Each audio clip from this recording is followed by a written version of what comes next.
From the beginning of religion and before, mankind has looked up and imagined angels and demons. Religions call them by various names, but the idea of unseen entities have existed since the awakening of the human imagination.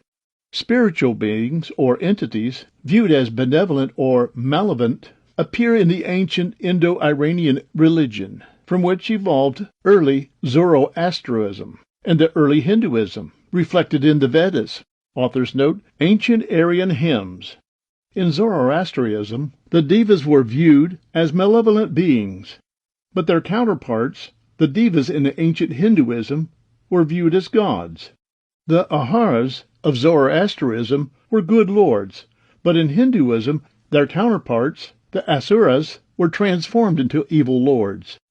In a similar manner, Satan, the prosecutor of men in the court of God, in the Old Testament book of Job, became the chief antagonist of Christ in Christianity and of man in Islam, assuming a much more active and independent role. Similar transformations in other religions indicate that distinctions between angels as benevolent and demons as malevolent may be too simplistic or may change over time.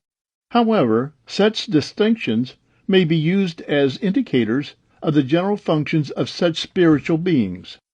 Hinduism, one of the oldest religions in the world, dating back to 4000 BCE, proves the concept of spiritual and supernatural beings date back more than 6,000 years.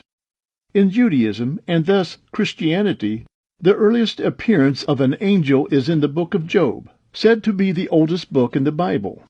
Satan, an angel and agent of God in that era of religious thought, tempts Job.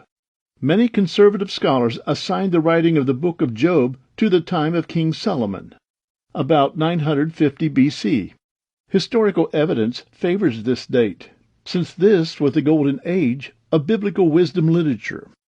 Ezekiel, author's note, who wrote around 600 BC, mentions Job in chapter 14, verse 14. Some scholars claim it is dated to BC 2000 to 1800. If the book of Job was written by Moses, it was probably written during his sojourn in Midian. Book of Enoch, Jasher, Jubilee, and the Book of Giants address the topic of angels, demons, and their origins. The Book of Enoch seems to have the Judeo-Christian faith and is even quoted in the Book of Jude. This is because Enoch was considered authentic by Jude and Peter. It is very likely it was considered authentic by the Jews in general in that time. If the Book of Giants was part of Enoch, it also would be considered of the same great value. If the Book of Giants is an addendum or sequel to the Book of Enoch, it would reflect the beliefs regarding angels and demons at the time of writing and would be valuable as history of evolution of religious thought. Even though the text of the Book of Giants were fragmented and at places indecipherable, the additional information, when added to the Book of Enoch, makes a very interesting and informative subject.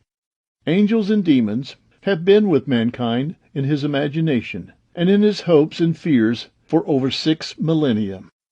Mankind has held tenaciously to the beliefs of these entities.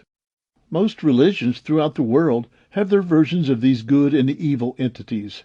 Such an old and universal idea should be closely examined with an open mind.